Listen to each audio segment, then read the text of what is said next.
Vamos a continuar con la doctrina referente a cómo estudiar la Biblia. Vimos las características de la palabra de Dios, ya sabemos cómo responder a ellas. Vimos que la palabra la podemos estudiar siendo creyentes, teniendo diligencia, con un corazón dispuesto a ser obediente, teniendo ese deseo, esa santidad y siendo controlados por el Espíritu. Y eso solo puede ser en oración. Sin oración no puede penetrar la Biblia. ¿Por qué? Porque al hombre natural no le entra la palabra, solo el Espíritu de Dios se lo puede dar. Por eso es indispensable ser creyentes, pero también el mismo autor de la Biblia es necesario que nos platique la Biblia, que nos la discierna, que lo haga penetrar ese cuchillo cercano. Tenemos que enfocarnos en la Biblia nos va a ayudar en el crecimiento, en vencer el pecado, nos prepara para el servicio, para ser bendecidos, para ayudar a otros, para adorar en verdad y para evangelizar, como lo vimos el estudio pasado. Bueno, también vimos, si lo recuerdan, que para poder responder adecuadamente a la Biblia, que es creyéndola, honrándola, amándola, obedeciéndola, defendiéndola y predicándola, ¿qué tenemos que hacer? Estudiarla. No hay de otra. Solo conociendo la Biblia vamos a saber en qué creemos.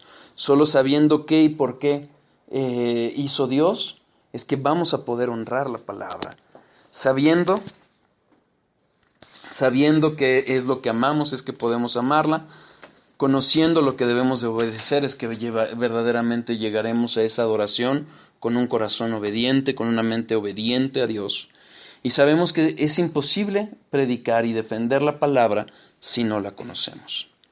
Vimos cómo 2 Timoteo 2:15 nos enseña a cortar bien la palabra, a trazarla derecho para poder entonces entenderla por completo, usándola bien. No a nuestro gusto, no a nuestro antojo como vamos a profundizar hoy, sino interpretar, presentar y aplicar la Biblia correctamente, con exactitud y sin desviación. Vimos que la sabiduría está disponible. Proverbios 1, 23, 25 y 33. Capítulo 1, versículos 23, 25 y 33. Está disponible la sabiduría. Dios está hablando. Dice la palabra de Dios: buscad a Dios ahora que puede ser hallado. ¿Qué vamos a hacer? ¿La vamos a rechazar o no? ¿O la vamos a aceptar? Finalmente, sin exégesis, sin conocer realmente lo que dice el texto bíblico, no podemos hacer hermenéutica, no podemos interpretarla, no podemos aplicarla a nuestras vidas. Y sin eso, no hay teología, no hay conocimiento de Dios. Muchas veces cuando oímos esos términos de exégesis, hermenéutica, teología, nos parecen, ay, no, es que estamos muy profundos en la doctrina. No, realmente es muy práctico. Conocer el texto, qué dice el texto, por qué lo dice, interpretarlo y entonces aplicarlo, conociendo a Dios. No hay otro camino, hermanos. No es a través de experiencias, no es a través de emociones. Es la Biblia. Así se decidió revelar Dios. Quien ame a Dios lo va a buscar. ¿Ok? Vamos al punto 12 de este estudio, que son los rectos de la lectura.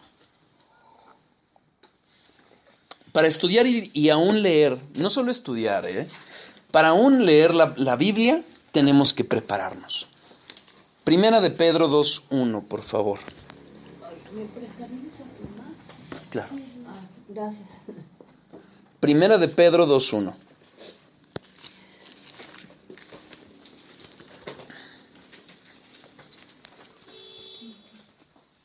Al fin y al cabo, el estudio de la Biblia no es un estudio o no es un esfuerzo meramente humano. Es espiritual, es palabra de Dios. Es Dios hablando, es su Espíritu quien nos habla.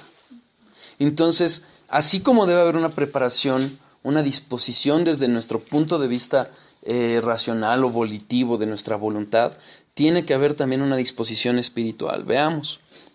Dice la palabra de Dios: desechando pues toda malicia, todo engaño, hipocresía, envidias y todas las detracciones.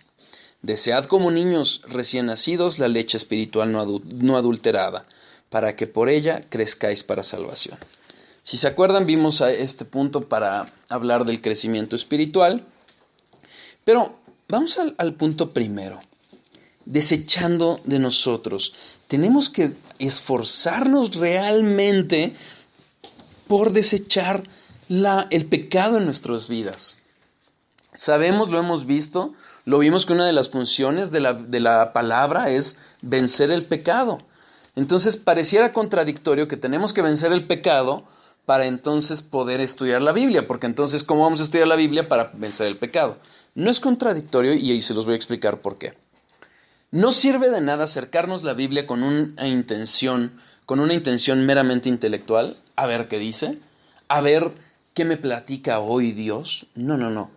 Es buscar una relación. Y si sabemos que Dios es santo, ¿qué demanda de nosotros? Santidad. Quizás al principio, obviamente no vamos a llegar. Uno no va al doctor cuando está sano, pero tampoco se sana para ir al doctor. Es Dios quien nos va a dar esa santidad. Es Dios, es la gracia de Dios, la fe que ponemos en Él, la gracia de Dios la que opera en nosotros para llegar a esa santidad.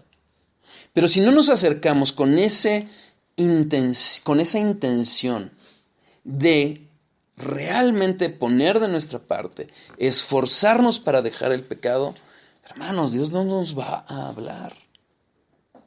Es darnos de topes con la pared. Mira, Señor, sí, ya sé que dices que no robe, pero ¿qué quieres? Es el mundo de hoy. Esa actitud es un corazón duro, es un corazón, una cerviz dura. La cerviz dura es no querer inclinar el rostro, no doblarnos ante Dios reconociendo que Él es Dios. Debe de haber esa intención en nuestros corazones de buscar la santidad. ¿Por qué? Porque eso es lo que agrada a Dios. Debe haber una disposición en nuestros corazones.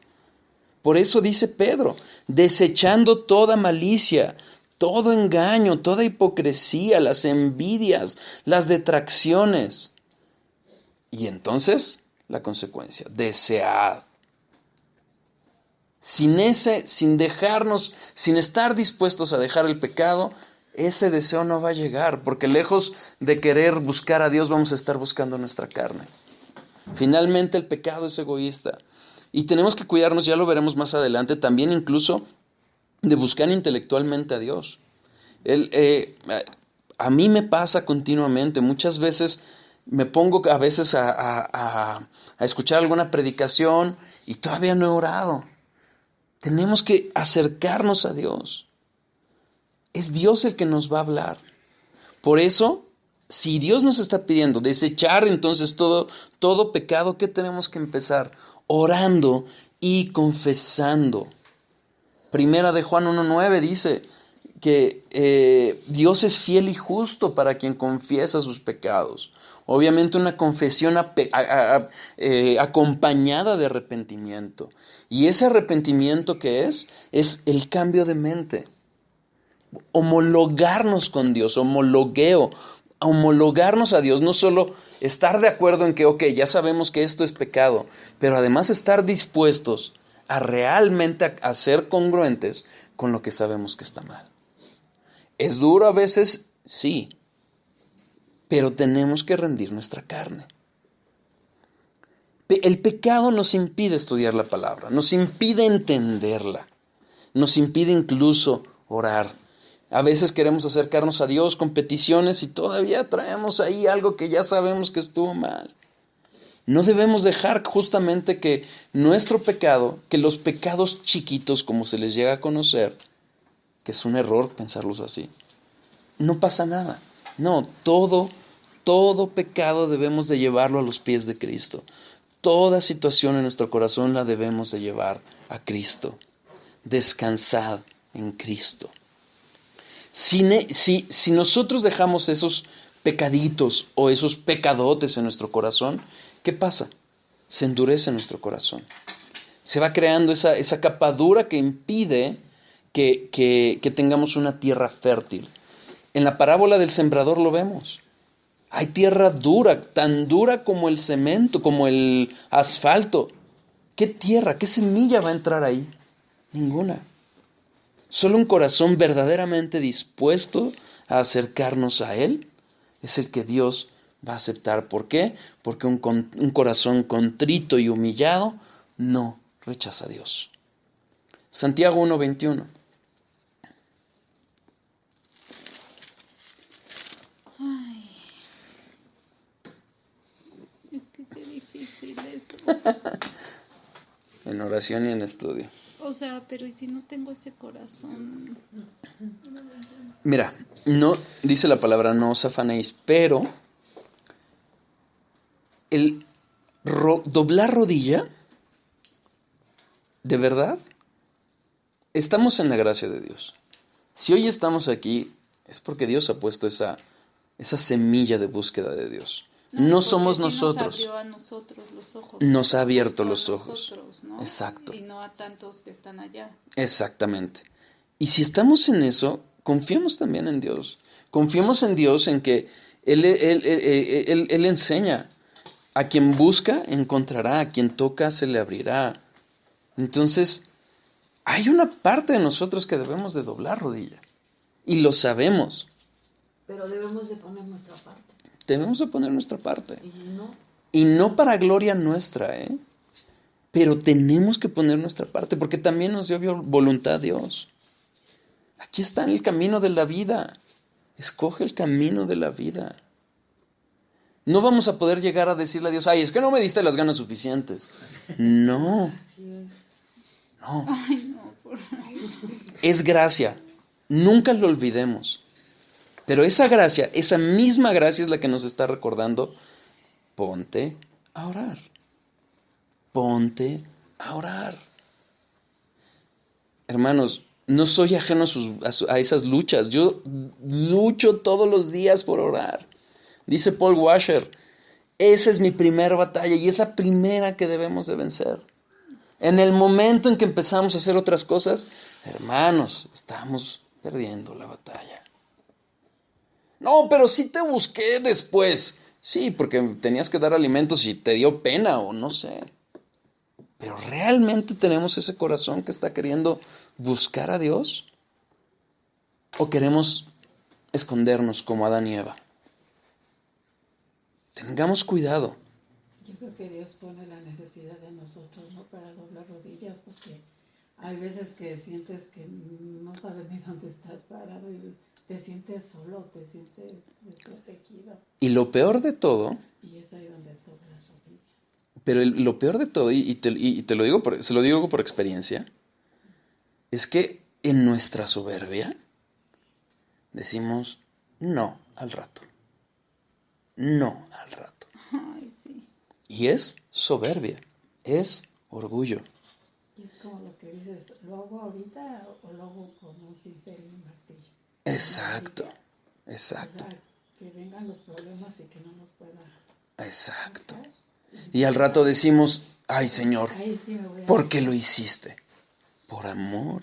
No, a ver, pero es que les puedes decir lo que justo hablábamos el viernes, no, el jueves, o sea, yo le decía, pero entonces es un Dios malo, porque, o sea, ¿qué clase de Dios es ese que, no quieres por las buenas, pues entonces vas por las malas, ¿no? O sea, como que yo decía, ¿y cómo, no? Uh-huh. Y él justo me puso el ejemplo de qué hace un pastor cuando una oveja rebelde se va, le rompe una pata, ajá, y justo es por Y eso. la pone en sus hombros. Y llorará y le dolerá. Pero no se la comieron los lobos. Pero Dios, bueno, también Dios permite muchas cosas. ¿Qué pasen esas cosas cuando tú tienes ese corazón soberbio que no te quieres acercar a Él? También Él te pone, Justamente. O sea, Él lo permite que pasen las cosas. No, lo permite y hay veces que Él mismo actúa, ¿eh? O sea, sí. Y si no, pregúntenle a Job. Y no es que sea un Dios Ay, malo. no, qué No. No es un Dios No. malo. O sea, que él más bien él es muy bueno porque no quiere que te pierdas. El corazón Y por duro, eso, de alguna manera te trae. el corazón duro del hombre, ¿qué es lo que provoca? Que va a decir, no, es que solo quiere glorificarse. Lo que pasa es que no entendemos que Dios es un Dios bueno. Y en el momento